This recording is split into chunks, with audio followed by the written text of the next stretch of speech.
A primeira turma do Supremo Tribunal Federal encerrou a fase de interrogatório do tal núcleo 1, núcleo central, núcleo crucial, sei lá que nome tem, do processo que apura a suposta tentativa de golpe de Estado. E eu estou chamando de suposta tentativa de golpe de Estado porque cabe ao Supremo Tribunal Federal saber agora se com as provas reunidas, com os depoimentos reunidos, tem material, tem materialidade para dizer houve condenados, não houve absolvidos. 8 acusados nessa etapa, 8 réus, o presidente Jair Bolsonaro, o ex-presidente, 4 ex-ministros de Estado dele, um da Justiça, o Anderson Torres, o do Gabinete de Segurança Institucional, Augusto Heleno, que aliás viveu ontem falou uma coisa esquisita, quase dizendo que não havia ambiente para dar golpe. Ele e o advogado dele, que também já havia marcado presença, né? Pedindo, por favor, para começasse ontem às 10 horas da manhã, porque o tadinho queria tomar café da manhã com mais tempo. 2 ministros da Defesa, o Paulo Sérgio Nogueira e o Walter Braga, além do ex-ajudante de ordens, Mauro Cid, que também é delator, e o ex-diretor da Agência Brasileira de Inteligência, a ABIN, o Alexandre Ramagem, e o ex-comandante da Marinha, Almir Garnier. 5 nomes, 5 nomões, nomes importantes.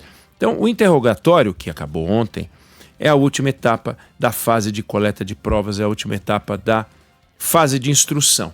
Eu estou falando isso para a gente poder conhecer agora o que vem por aí. Quais são as próximas etapas e uma curiosidade desse processo. Próximas etapas. Próxima etapa. Acusação e defesa tem agora 5 dias a contar de ontem, portanto até domingo, prazo para pedir diligências. Então, precisa ouvir mais alguém que não foi ouvido. Precisa fazer uma perícia de determinado documento. Olha, tem um material aí que vocês não avaliaram. Vamos colocar para dentro do processo? São perícias, são oitivas, né? Ouvir pessoas, etc. 5 dias para pedir. Aí cabe ao Alexandre de Moraes dizer: topo, não topo. Se ele não topar as diligências, eu não autorizo essa diligência. Pode haver um recurso para a turma para dizer: pessoal, não dá, essa diligência é importante. Aí a turma vai decidir se pode ou se não pode. Decidido que pode ou que não pode, digamos que possa, tem o prazo da diligência. Tem que ouvir o Sandro Badaró. Sandro Badaró está na Guatemala, sei lá onde ele foi. Ele foi para algum lugar, tem que esperar ele voltar. Então ele só vai ser ouvido daqui 10 dias e tal. Não interrompe o prazo para a próxima etapa, que é das alegações finais, porque precisa fazer a tal da diligência. Precisamos fazer a perícia de um documento qualquer. Pode levar 1 semana, 2 semanas, 3 dias, não importa. Então, este prazo concedida a diligência, o direito de fazer uma diligência, isso não conta tempo para a próxima etapa. No mensalão, houve alguns pedidos de diligência e o relator Joaquim Barbosa autorizou várias diligências. Algumas pedidas pela Procuradoria-Geral da República, outras também pedidas por advogados. Então, teve pedido depois de ouvidos os réus, que é exatamente a fase em que a gente está. Na fase do Petrolão, também aconteceu isso. Diligências autorizadas pelo Supremo para esclarecer fatos, depoimentos adicionais, pode acontecer. Mas vamos imaginar que fizeram todas as diligências ou foram todas indeferidas, houve recurso para a turma indeferiu, acabou tudo, não tem mais prazo nenhum. A partir daí, começa a contar um prazo de 15 dias para as alegações finais. 15 dias para as alegações finais. Esse prazo começa a contar a partir do momento em que o Alexandre de Moraes informa as partes: olha, acabou a diligência, não tem mais nada, então começa a contar o prazo. Esse prazo de 15 dias não é 15 dias para todo mundo, quer dizer, é 15 dias para todo mundo, mas conta de um jeito diferente. Primeiro, a Procuradoria-Geral da República faz as alegações finais, 15 dias. Aí, então, o delator, o advogado do delator, que é como ele chama? O Mauro Cid, o ex-ajudante de ordens, ele é delator. Como o delator é uma espécie de acusação, ele tem que se defender, mas ele também acusa os outros, por isso ele é delator. ele tem 15 dias contando do final dos 15 dias da Procuradoria. Então a Procuradoria vai lá, 15 dias para apresentar tudo que ela tem para dizer, e essa alegação é uma coisa formal. Não é assim, ele escreve um texto do Enem, né? Então ele faz um relatório, um resumo dos principais fatos, analisa as provas, tem um pedaço que fala das teses jurídicas envolvidas, aí faz uma fundamentação legal de tudo que ele acha razoável, que deve ser selecionado, depois passeia pelas jurisprudências e no final ele pede o que ele quer, obviamente a condenação dos réus.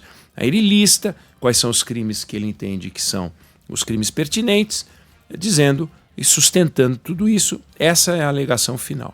Aí vem então o delator, que faz a mesmíssima coisa, o advogado delator, a mesmíssima coisa. Pega o relatório, análise de provas, teses jurídicas, fundamentação legal, jurisprudência e pede. No caso, vai pedir absolvição. E então, 15 dias para todos os outros. Não é 15 para cada. Aí não é 15 para cada um, enfileirado. 15 da Procuradoria, em seguida 15 do delator, em seguida 15 para todos os outros, porque entende-se que um tem que ler o do outro. Os 15 apresentam com base no que já leram da Procuradoria, no que já leram do delator. Então eles tiveram um mês para ler o da Procuradoria, mais os 15 dos outros. Bom, enfim, aí vem a alegação final dos advogados. Terminado esse prazo, então vai contando, né? 5 das diligências, pode ter uma diligência concedida, a gente não sabe quanto tempo vai demorar, só sabe que os 5 dias termina agora no domingo. Depois vai ter, portanto, 45 dias, até 45 dias, para as alegações finais todas, né? 15, 15, 15. Em seguida, o ministro Alexandre de Moraes tem tudo o que ele precisa para fazer o relatório dele. Aí ele faz um relatório. Quando ele terminar esse relatório, ele liga, não é assim, né? Informal, ele liga, né? O gabinete dele informa a presidência da primeira turma, que é o Cristiano Zanin. Olha, meu relatório está pronto, estou pronto para iniciar, para votar, para iniciar o processo de julgamento. Então o Cristiano Zanin marca o dia do julgamento. Ele é que marca. Isso se for até setembro, porque o presidente da turma muda todo ano, ao contrário do presidente do Supremo, que muda a cada 2 anos. Muda todo ano. O Zanin entrou em setembro do ano passado e ele fica até setembro desse ano. Se isso tudo que eu falei acontecer antes de setembro desse ano, que é provável, o Cristiano Zanin vai marcar a sessão. Mas em setembro troca o presidente. Sai Cristiano Zanin e entra Carmen Lúcia. Então, a Carmen Lúcia será a presidente a partir de setembro. Tudo que acontecer a partir de setembro, presidida a turma pela Carmen Lúcia. Então, Cristiano Zanin ou Carmen Lúcia, provavelmente Cristiano Zanin, marca a sessão. O que acontece nesse dia da sessão? O Alexandre de Moraes, ele vai ler o relatório dele, todo o relatório dele. Termina de ler, começa a fase de sustentação oral. Então, primeiro passa a palavra para a Procuradoria-Geral da República, que tem 1 hora para falar. 1 hora. E fala ali, sustenta o que entender que deve sustentar. Obviamente com base nas suas alegações finais e uma outra coisa que queira acrescentar. Tem 1 hora para falar. Em seguida, fala o advogado do delator, também por 1 hora. E depois, os advogados têm 1 hora. Então é um negócio longo. Você tem procurador e 9 vozes falando, são 10 vozes falando, são 10 horas de sustentação oral. E daí, então, começa a sessão de votação. Aí começa a votação. Todos falaram? Todo mundo falou? Sustentação oral para todo mundo. Começa a votação. O primeiro a votar é o relator. Depois vem o Flávio Dino, o Luiz Fux. Se não tiver trocado a presidência, a Carmen Lúcia e o Cristiano Zanin por último, que é o presidente da turma. Se já tiver trocado a presidência, a Carmen Lúcia vota por último e o Zanin vota antes dela. Aí nesse caso fica Moraes, Flávio Dino, Fux, Cristiano Zanin e Carmen Lúcia. Ou o contrário, se não tiver trocado. Terminaram de votar, teve condenação, aí se discute a dosimetria da pena. né, das penas dos vários crimes dos vários réus. Se, no entanto, tiver absolvição, o processo é arquivado, acabou. Concluiu a votação. Aí o Supremo tem 60 dias para publicar o acórdão. Não deve sair em 60 dias, deve sair em 2 semanas, mas tem até 60 dias para publicar.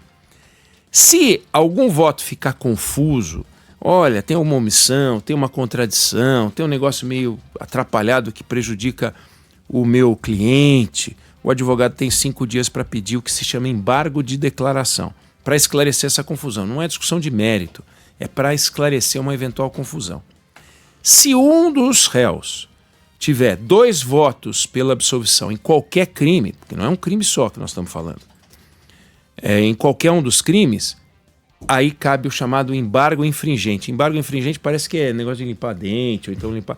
Embargo infringente. Aí são 10 dias, publicado o acórdão, para pedir ao plenário do Supremo Tribunal Federal, aí sim, aí plenário do Supremo Tribunal Federal, que rediscuta aquilo. Por quê? São 5 pessoas ali, teve 3-2, 3-2 dá direito a um novo julgamento, né? O embargo infringente vai para o plenário, onde os 11 votam, dos quais 5 já votaram, podem até mudar de voto, não tem problema nenhum. E aí ele pode eventualmente conseguir uma absolvição no plenário, né? Lembrando que o ex-presidente Jair Bolsonaro é acusado pela Procuradoria hoje de 5 crimes, além de liderança de organização criminosa, tentativa de abolição violenta do Estado Democrático de Direito, tentativa de golpe de Estado, dano por grave ameaça ao patrimônio da União, deterioração do patrimônio tombado e por aí vai. Se somar tudo, pode dar mais de 40 anos de condenação máxima. Esses são os fatos. Então esse é o que vai acontecer. Tem um monte de coisa para acontecer, portanto, né? Mas aí vem a tal da curiosidade a que me referi. Qual é a curiosidade? No dia do julgamento, aí sim, no dia do julgamento mesmo, os ministros do Supremo Tribunal Federal, os 5 ministros do Supremo Tribunal Federal, eles estão com os votos prontos. Porque quando o ministro Alexandre de Moraes diz que está pronto para votar, e o Cristiano Zanin, ou futuramente a Carmen Lúcia, provavelmente o Zanin, marca a sessão, quando ele diz estou pronto para votar, ele registra o relatório dele no sistema do Supremo Tribunal Federal. E todos os ministros têm acesso ao relatório dele. Todas as alegações finais, aliás, como todas as peças do processo. E eles se preparam e escrevem o seu voto, com a ajuda de auxiliares, muitos deles com a ajuda de auxiliares e eles só dão umas orientações, outros escrevem mais, aí é do estilo de cada um. Mas eles chegam para a sessão com o voto escrito. E essa é uma característica do sistema no Brasil que é curioso. Você imagina, você é um advogado, vai fazer uma sustentação oral e aquele que vai te julgar já tem o voto pronto. É assim que funciona. Ele já tem o voto pronto. Então os advogados vão fazer a sustentação oral para 5 juízes que já têm um voto dentro do envelope ali. Não tem mais envelope, mas dentro do envelope. O que os advogados esperam nessa hora? Eles esperam que, em função da sustentação oral, um dos advogados, um dos juízes, um dos ministros do Supremo Tribunal Federal, possa pedir vistas. Vou fazer um pedido de vistas. Porque, diante dessa ou daquela sustentação oral, surgiu uma dúvida para mim. Então eu peço vistas. É que isso pode acontecer. Então não adianta você pegar o calendário e fazer muita continha. Por isso que dizem, o julgamento deve terminar no 2º semestre, mas quando? Agosto, setembro? Se não houver nenhuma diligência, no 1º de agosto fica livre para o Alexandre de Moraes poder preparar o relatório dele. Mas não se sabe. Então, alguém pode pedir vistas. E essa é a esperança dos advogados. O que acontece pode acontecer nesse momento? Nesse momento pode acontecer troca de advogados. Não é uma coisa incomum alguém trocar um desses advogados. Está lá por um advogado que eventualmente seja mais reconhecido como um bom orador. Alguém que possa, de alguma maneira, influenciar os juízes com uma oratória, recorrendo a uma jurisprudência, uma maneira de olhar para os fatos diferente, especial. Existem ótimos tribunos no Brasil. E, eventualmente, um dos réus pode entender que deve trocar porque não está satisfeito com o advogado que está com ele, e aí chama mais alguém para, na hora da sustentação oral, ter um recurso porque é a última alternativa que ele tem. E nessa hora, esse advogado pode eventualmente conseguir um pedido de vistas que pode favorecer todos os réus ou só o seu próprio cliente. Nessa hora, se houver um pedido de vistas, para tudo, e o ministro que pediu vistas pode mudar de opinião. Então, digamos que você tenha um quadro em que está 4-1, com os votos escritos antes da sustentação oral. E um daqueles que votou contra o réu se impressiona com o que disse o advogado e fica 3-2. Olha a alternativa. Pode pintar a oportunidade de buscar um embargo infringente e levar para o plenário, para onde ele já vai com 3-2. Digamos que ele conte ali com a generosidade ou com a compreensão favorável de mais 4 ministros do Supremo e ele consegue a absolvição naquele crime. Se for em todos, a absolvição. Então, daí a importância de um advogado bom, né, de tribuna nessa hora, né? Muitos réus podem entender que estão satisfeitos com o seu advogado, não vão fazer troca nenhuma, mas não é incomum que isso possa acontecer. A curiosidade a quem me referi é essa situação em que o advogado fala, sabendo o que ele está falando, para juízes que já votaram. Na Suprema Corte Americana, os juízes só votam depois. Eles ouvem as partes e depois que eles ouvem as partes, eles se retiram para daí então discutirem o caminho que vão seguir. Ficam numa sala isolada, não entra ninguém. E lá, isoladamente, eles se retiram. Eles se reúnem e discutem como eles vão votar. Percebe a diferença? Aqui não. Aqui é tudo aberto. Entendem os ministros do Supremo que aqui é mais transparente. Não vejo nenhuma transparência nisso. É só aberto. É de uma outra forma de fazer. O processo diferente. Tem muita diferença. Aliás, né, no sistema americano, por exemplo, o réu tem direito ao silêncio como aqui.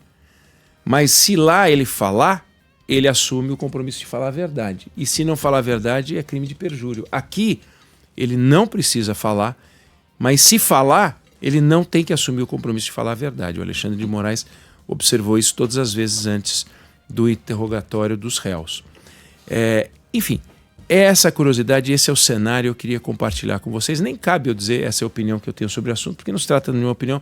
Eu estou fazendo uma descrição. A única opinião que eu estou compartilhando aqui é essa curiosidade, né?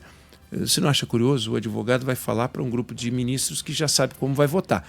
Pode mudar, pode ter pedido de vistas, pode produzir um embargo infringente, pode até produzir uma absolvição. Imagina num cenário em que está meio ali, em que está 2-2, um está meio em dúvida e pode virar em favor do réu. Esse é o cenário desse caso, que é um caso impressionante e que nós vamos acompanhar daqui para frente.